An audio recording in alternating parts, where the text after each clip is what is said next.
Yeah, got it. Okay, it's called a doorway, and it's pretty dark, but quite relevant to this whole thing. And it's in Organized magazine. A doorway, empty. The door, rusting in a corner. Security pretty tight then, eh? A young voice, young, arrogant. Well, it's not like we're going to be moving in. Look at the place, it's like a fucking prison. Another voice, weary. A post-apocalyptic prison, like where all the police have been rounded up by an angry mob and shot. The third voice, a certain disturbing edge to it. Nothing more was said. We got to work. 4 hours later, someone else. Man, I'm knackered. I need a fucking spliff, a glass of water, and my fucking blanket. The arrogant voice. Whoa, someone's got to stay up, remember? The weird voice, again. Much wearier in reality than the first voice, whatever it might have said. You've been fucking lunching out all day, and now you're gonna fuck off. Yeah, I'm not gonna take this shit much longer. I'm gonna collapse. I'm just doing this as a fucking favour to you anyway. I can't believe your egotism. You call yourself a revolutionary? I'll shut up, you guys. There's people sleeping upstairs. I'll just stay up then if I'll shut you both up. I need to collect my thoughts. Ratcheting up the weariness levels yet again. You okay, man? Yeah, I'll be fine. I never sleep that much these days. Just go ahead, I'll see you at breakfast.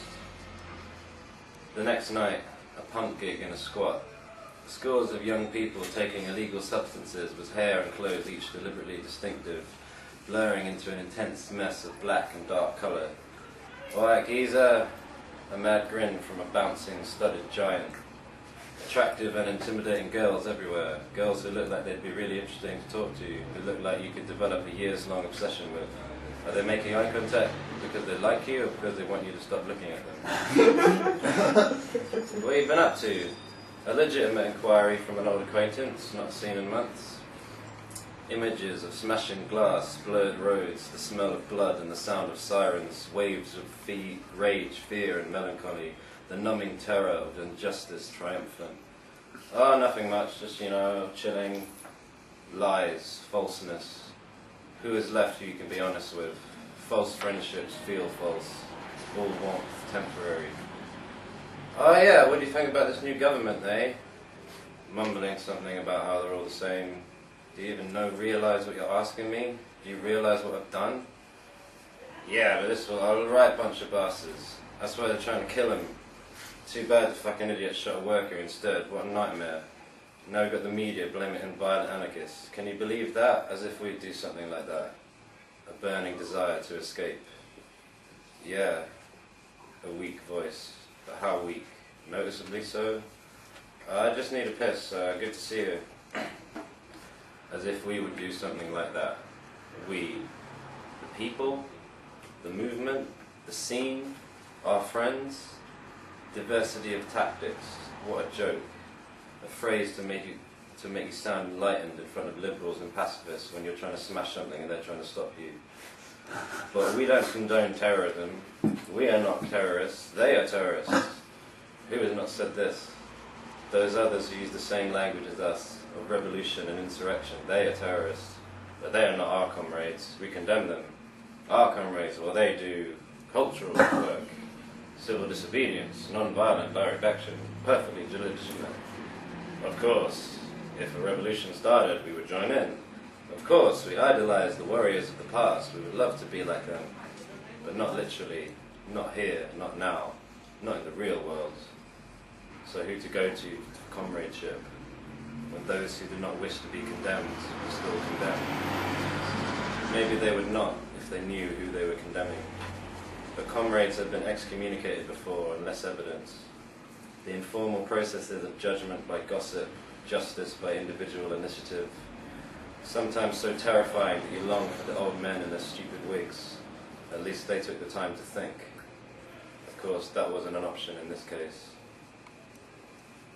An old follower of Marx and Lenin, a real stickler, lecturing the room of youngsters who'd long since grown used to his rhetoric. No one any longer saw him as a threat. He had his heyday 30 years ago when he single-handedly managed to convince some striking workers to ignore the anarchists and put their faith in the union bureaucrats, after which the citywide labour movement had gone into inexorable decline. But that was long ago. The anger at him had passed, and the new generation loved to hear his unique perspective on events. Counter-revolutionary! I cannot stress this enough. These people are enemies of the working class. They have spilt proletarian blood in pursuit of an infantile notion of being able to skip ahead to the revolutionary events from a position of low-class strength. Only the careful development of the Revolutionary Party and its gradual dominance of the workers' movement is the way forwards. Let us denounce these deviationists. Class enemy, traitor, first against the wall when the revolution comes. Do people really still think like this? No one's telling him to shut up, but then murder is murder. Shit.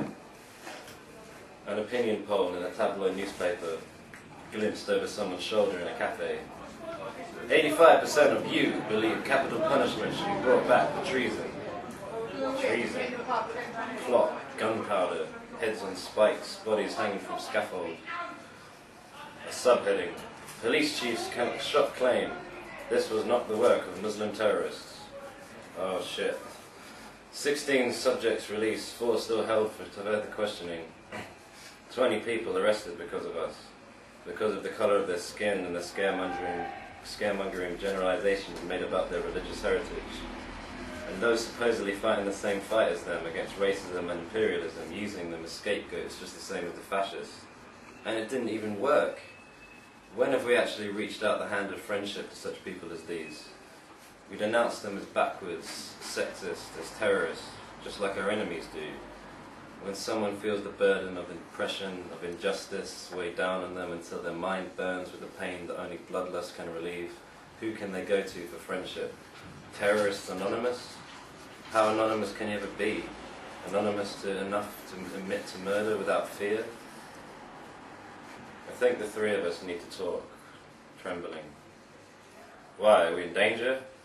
A voice never more serious than now.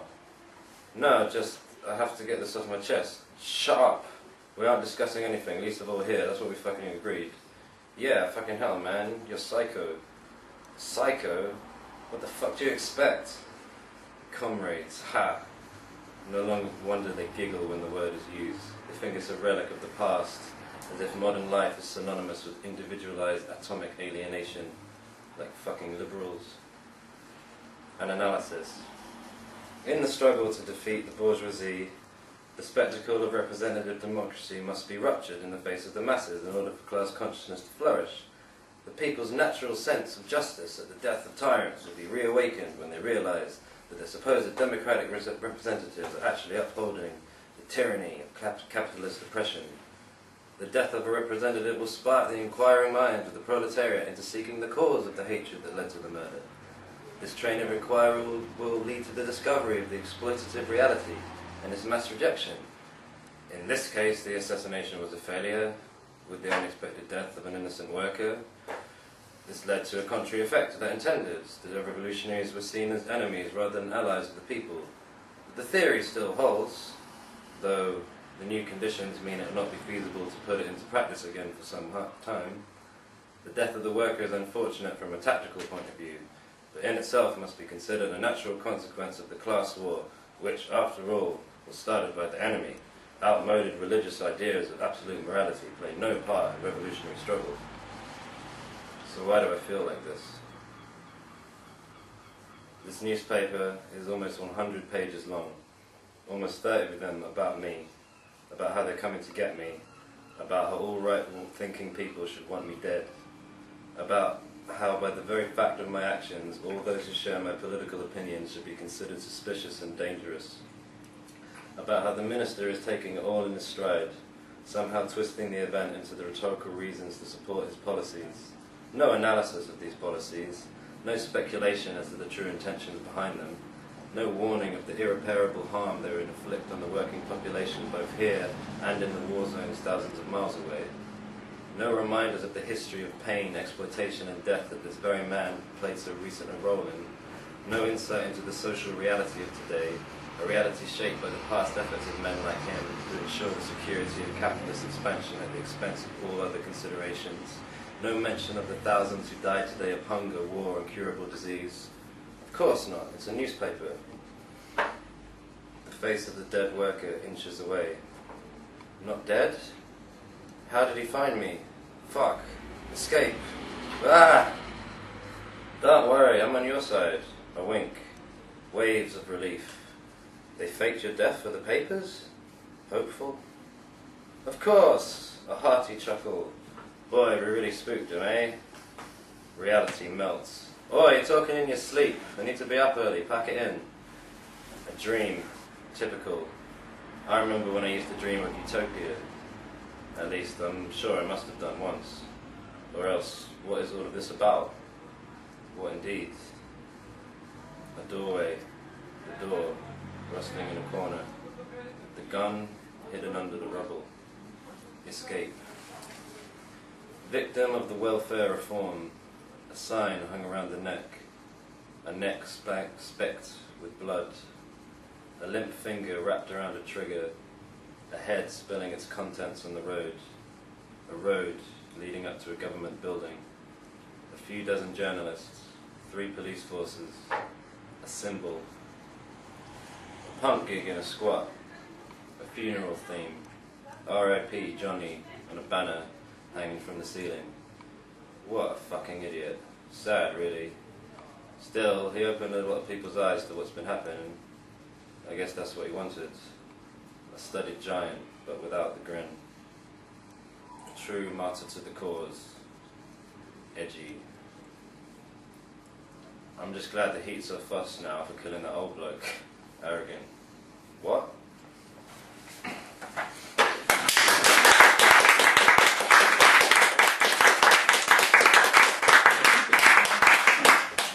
So, yeah. That's what's going on in my mind.